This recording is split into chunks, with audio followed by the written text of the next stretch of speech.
Any questions so far? Is it coming in okay? I mean, are we catching on? Do I need to do anything differently? I'm a novice at this, so. I think sometimes for me the scenarios are helpful because it helps me to remember when you give a story. That's just how my brain works. Like when you explain why, other than just this is what goes here. I like the stories that you tell that go along with it, just because it gives me a way to apply it. Yeah, I'm limiting myself from telling you too many stories, because what happens in this business is that we develop habits, and my personal habits in the business are not necessarily good for everyone. Simply because I don't want to limit you as to how you go about doing your business. I can give you anecdotal experiences. The intent is not to brag. The intent is to share with you situations that can happen. As I mentioned to you several times before, this is a business that is notorious for its drama. And so frequently when you go to classes, you hear a lot of drama with very little value to you as an individual. The problem with training classes in real estate is that they can be extremely entertaining, but at the end of the day, the question is, what can you derive out of that particular class to implement into your business? So I'm trying to limit my anecdotal experiences, if you would, to a group of stories that you can actually grab something from and keep in mind for when this situation occurs. In other words, they are more aligned with preventative tips that apply in a practical sense, rather than look at what happened to me, 3 years ago or 7 years ago, because it can be very entertaining, like the situation with the reptiles or whatever it was, but is it beneficial to you in the end? I just want you to get something out of them that you can apply immediately. This class is something that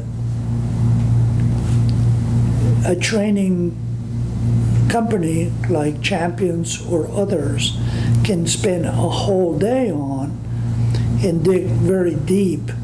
I'm assuming that you have already taken this class before and it was presented to you in a completely different way.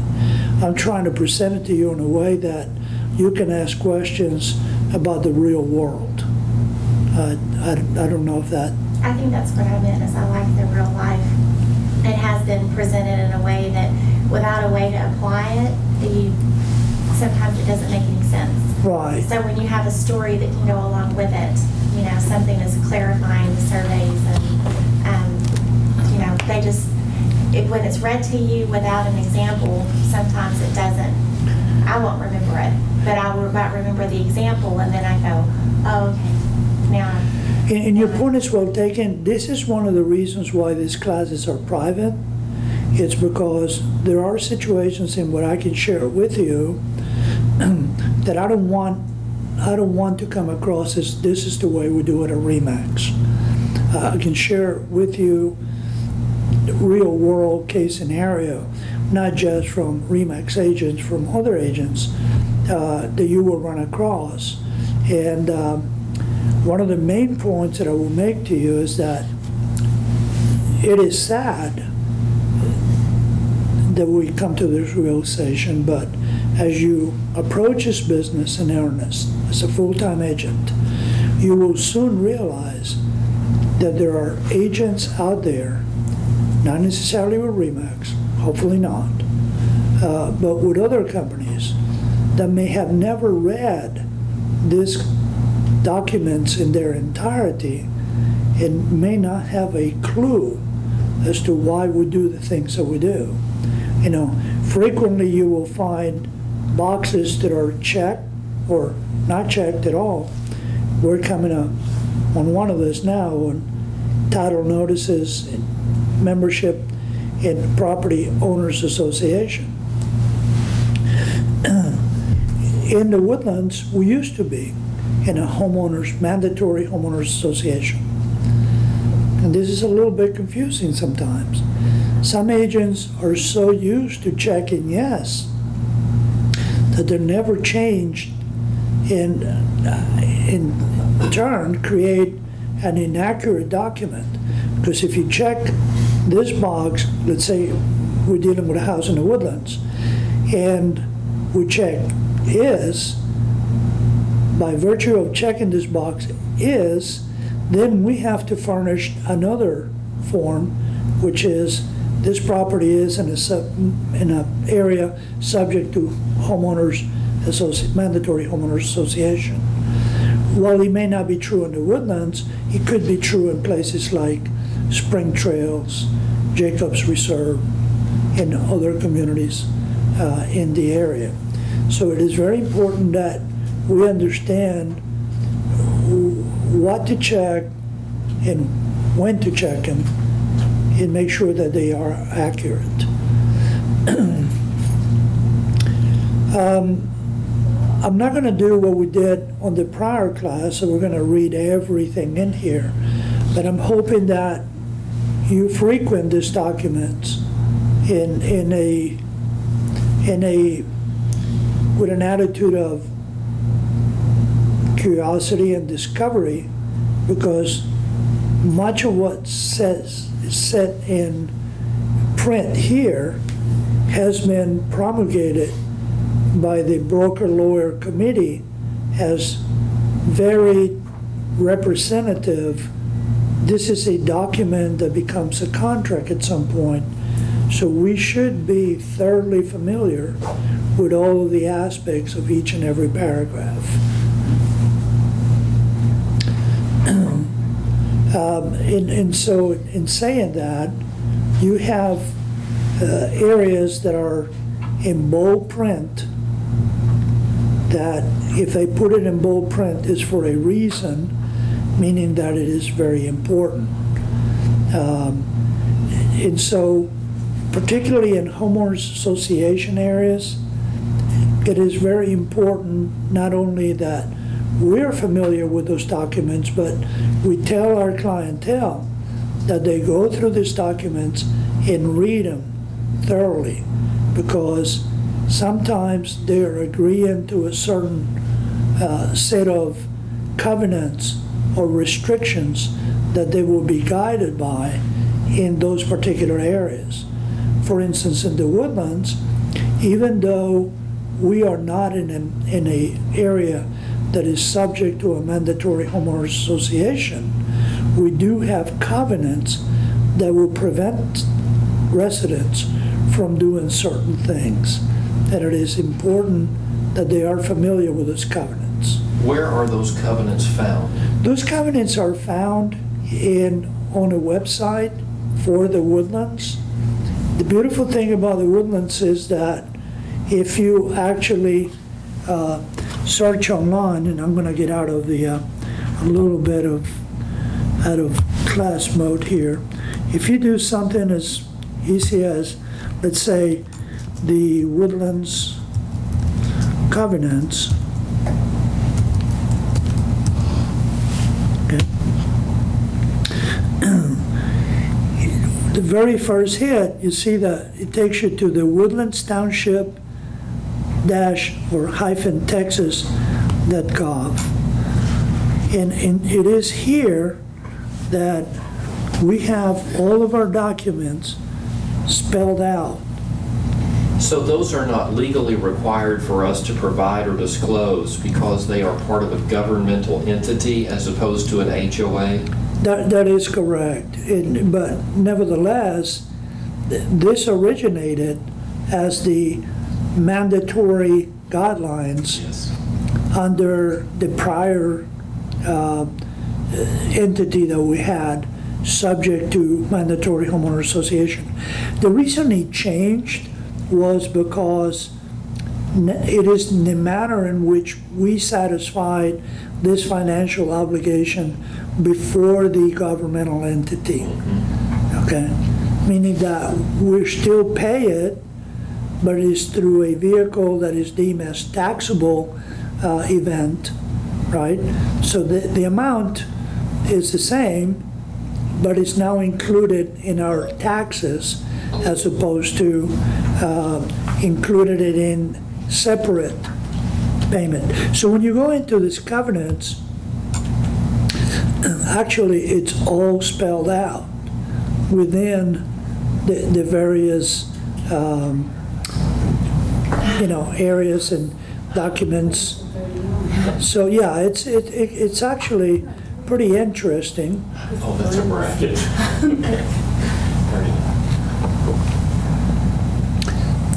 But it is a good thing for you to be able to guide them to a place where they can review it. So thank you for your question, Frank. That was very timely. And that we know where to send our own clients. Should you include, send them to the webpage, don't include it in any. Right, but this is very useful information. It's information that people should know.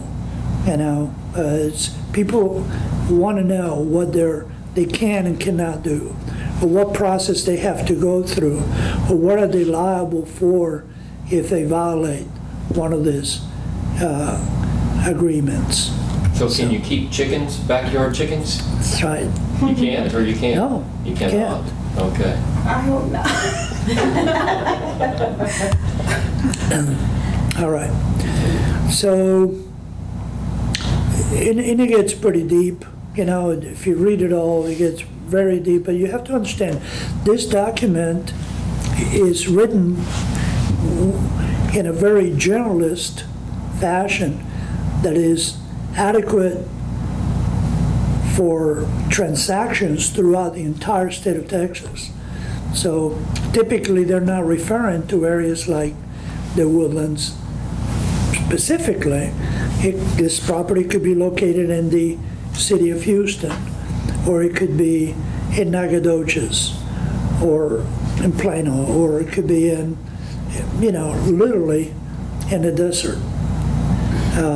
So the documents that could be associated with this contract could be many. You could be in coastal waters, excuse me. And if you're in coastal waters, there are addendums that are associated with those districts. Then he talks about taxes and, even tidewaters and annexation. And for your information, last time we talked about the ETJ.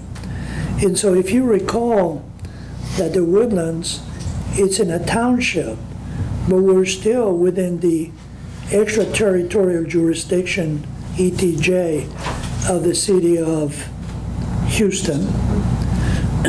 So a municipality,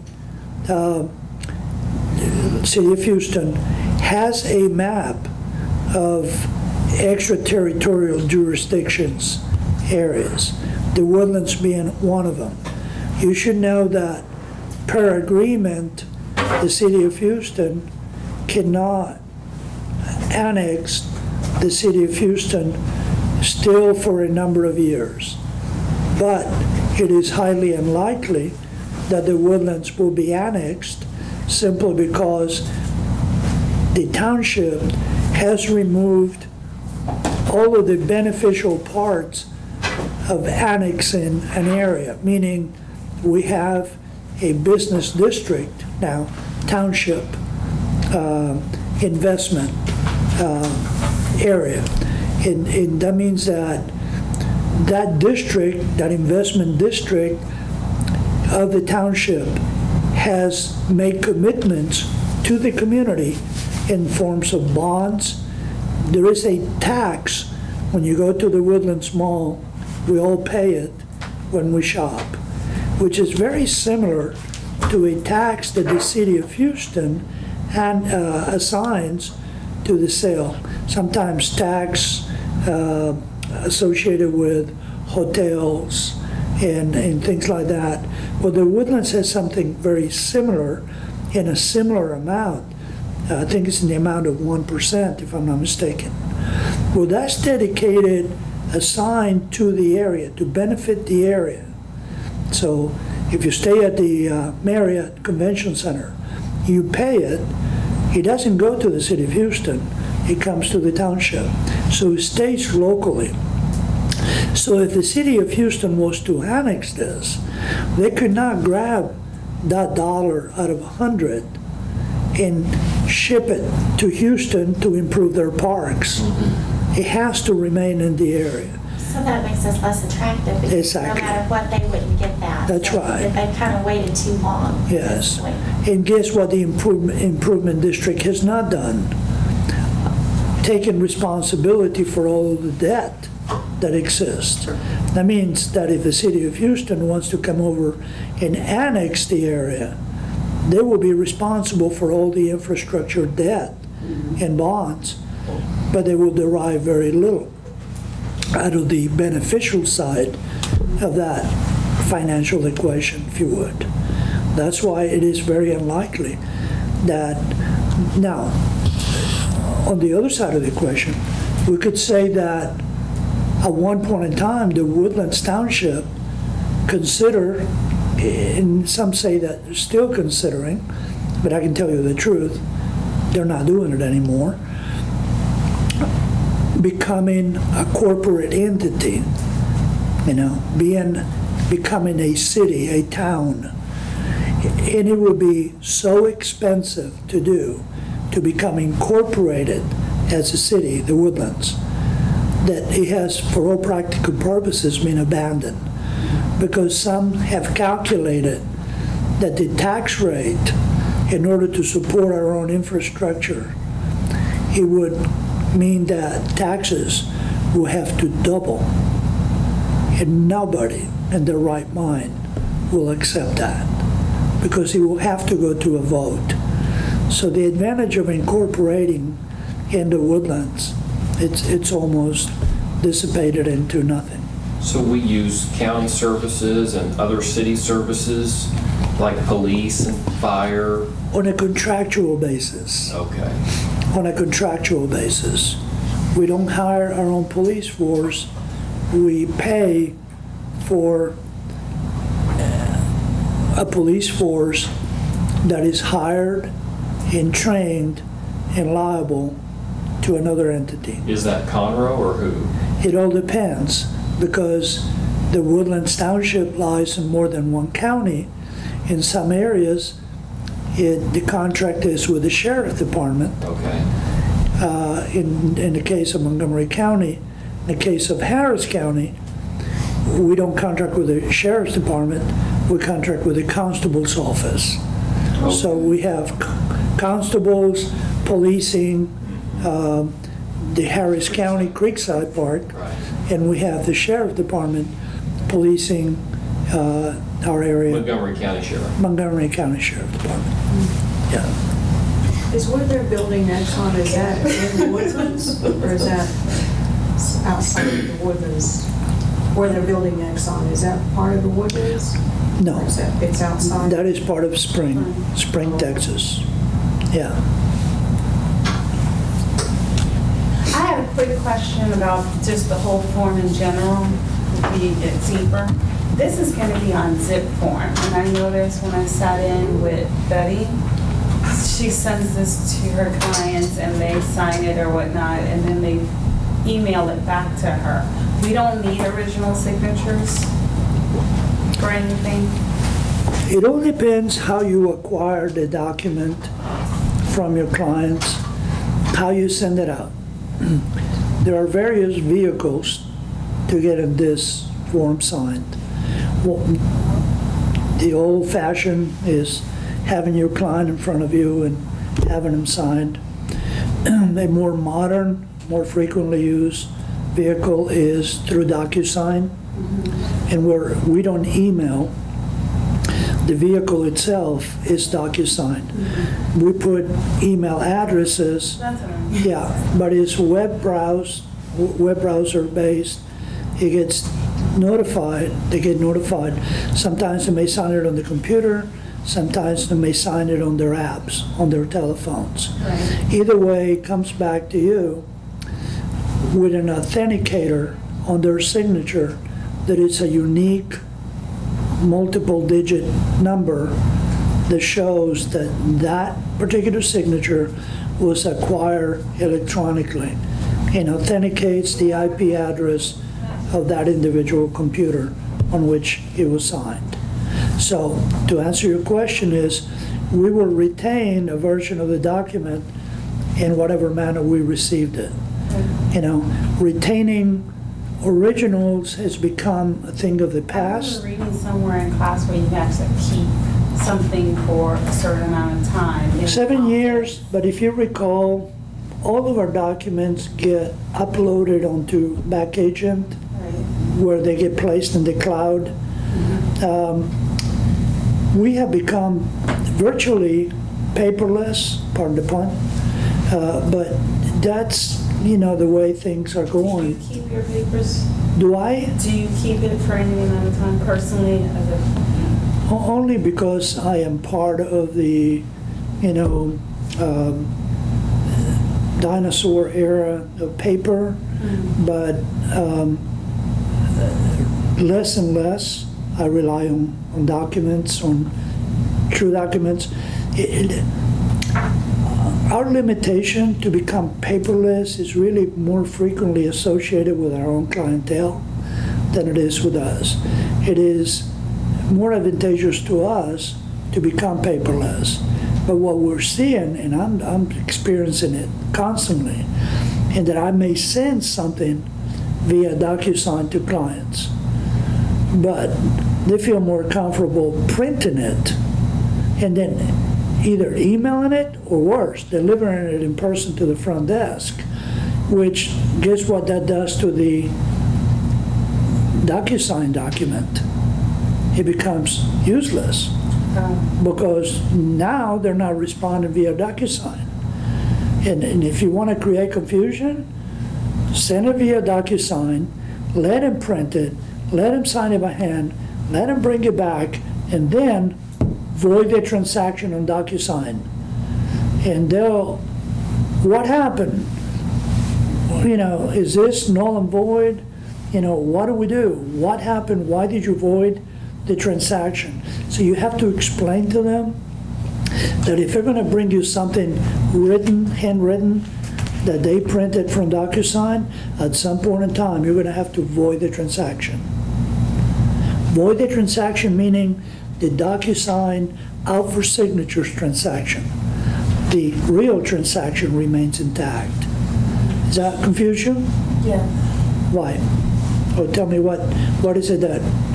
There again, I guess without ever using it. Yeah, so when you send a document out for electronic signatures, right, it goes in the form of email. All the documents are, like you see here in front of them, with spaces assigned for them to click on and initial or sign.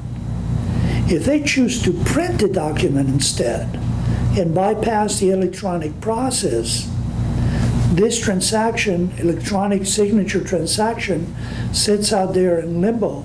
Do they have that option through DocuSign to print? Yes, everybody does.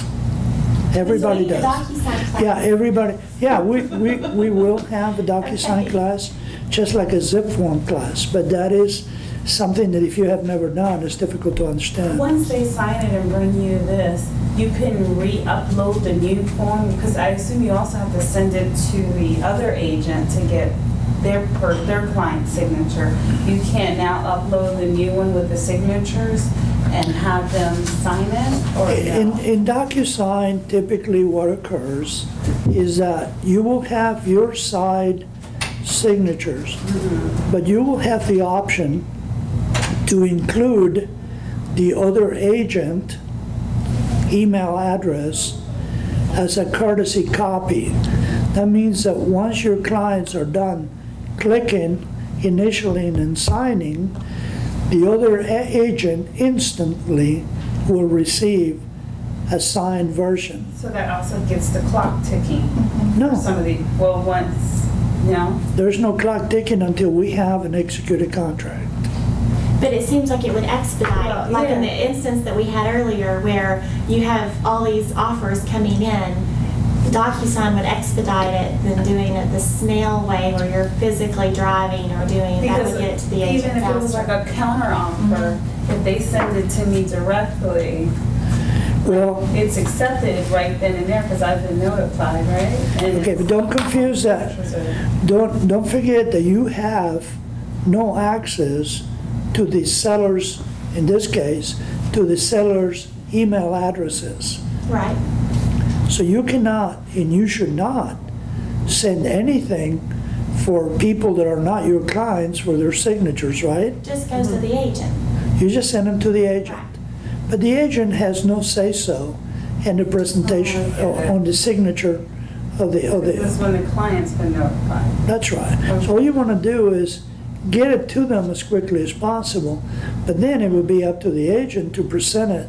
Right. And more than likely, the agent, what the agent will do is the agent will forward a PDF format file to the clients, which is the electronic version of what we're looking at here. You know, rather than having it in paper, they have it in a PDF form document. Can partial things to the contract say,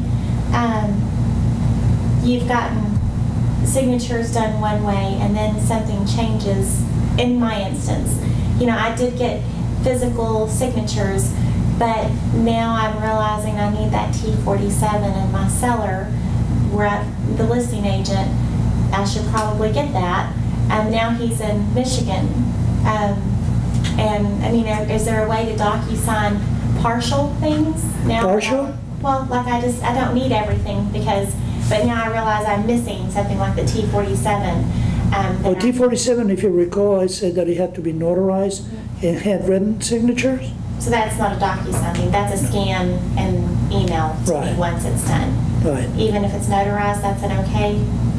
Well, if it's notarized, at some point in time, an original Have to have the original. should surface. Okay, Yeah, at the title company. okay, It's not important for you to have it, it's important for the title company to have it. okay. Yeah. All right. So we move into the property condition, and this is important. The Texas Real Estate Commission has deemed that a real estate agent should be limited to include information on the promulgated forms simply by answering questions. The moment that we get expressive on these documents, it will constitute, in their view, as us, typically non-attorneys, as writing law. And that is a violation of the law and a violation of the Texas Real Estate Commission promulgated forms. The reason I say that is because in the past, some agents chose to include on the property condition 7D2, okay, they chose to write pending results from an inspection, okay? Even something as simple as that was constituted as writing law. So what the Texas Real Estate Commission feels that is more appropriate is when we are presenting an offer, hopefully we will have by then already received the seller's disclosures. That's when we check B1, okay? B1, acknowledging that we have received seller's disclosures. If we have not, then we have to check B2 and stipulate a number of days. The typical number of days for us to receive seller's disclosures really should not exceed 3 days. Because if you recall, seller's disclosures is something that should be done at the listing agreement time. Now, one thing is for sure, in the real world, real estate agents get so excited in getting a listing that they run out of the house before the sellers have had an opportunity to complete the seller's disclosures. And then they get focused on doing other things like putting things into the MLS and scheduling photography and doing those other things that are really exciting. And guess what? The seller's disclosures are sitting at breakfast table where you left them, you know, with coffee stains and whatever, incomplete, and they're never getting back to you. So you should put it as part of your systems once you return to the office to follow up the listing agreement with a phone call or 2 or 3 requesting seller's disclosures back. You don't have to walk around with them when they do that, just tell them at your convenience. I wouldn't say at your convenience. I would say as soon as possible. Okay. After I leave, I would appreciate if you can return these forms complete. That means every question answered with signatures and initials at the bottom of each page. And I will follow up with you tomorrow to see if you have any questions. Okay. But remember what I said the last time. We are encouraged not to have anything to do with the seller's disclosure ourselves. Right. We should not volunteer to complete anything for them, not even include the address at the top of the forms. That's when we do it on zip forms, we don't already embed the address on those forms because we don't want later in a court of law to demonstrate that we have a system by which basically everything is automated. Seller's disclosures is one of those documents that the courts would want the sellers to be completely responsible for. You may help them answering questions like, what is a French drain? Okay. You know, things like that. You know, do I have fans in my attic? Well, I don't know. Have you looked? You know, if you feel like, what is the difference between a fan in the attic and a vent in the attic? You know, and so you may help him answering questions like that, but you should set the expectations that they need to return these forms to you as quickly as possible. So yes, sir. Raul, do you ever send the seller's disclosure in advance of the listing appointment and ask them to have it prepared for your meeting? No, because that's a little bit presumptive on my part. I may send them a document ahead of time as part of my pre-listing agreement. Yes. And where I actually send in advance the list of documents that I'm going to be bringing with me. Not with the expectations that they haven't completed at that point in time, but being familiar with, so that the only time that I may send them ahead of time is when this is an expired that I'm going after, and where they have already prepared a similar document with another agent. They're already familiar with the form. Now they know that this is part of the process, and I am going to move quickly to get this property listed on the MLS, and as part of that expectation, I expect that they return a signed, fresh disclosures. Never use seller's disclosures from a previous listing with a different company. It's pretty embarrassing to have on your listing on the MLS a PDF with Keller Williams at the bottom. No, that shouldn't happen, right? So that should never occur. We should always have access to our own documents. So in the presentation of this document, we should only check 7D1 that the buyer accepts the property in its present condition with the understanding that after inspections, you can always alter this document via an amendment. And that amendment will update the 7D1 because you will have specific knowledge as to what repairs your buyer anticipates. And then you would include them in that amendment. In C, it says right there at the top of the screen, do not insert general phrases such as subject to inspections that do not identify specific repairs. If you know going in that the front door is missing, so you probably should specify that one of the expectations from your client is that they replace the front door on the property, or whatever it is. Air conditioning unit is missing, it was stolen. Or remember, a lot of times we deal with vacant properties. A lot of times we can quickly identify that something is seriously wrong with this property. Old ceiling fans are missing, the appliances are missing, or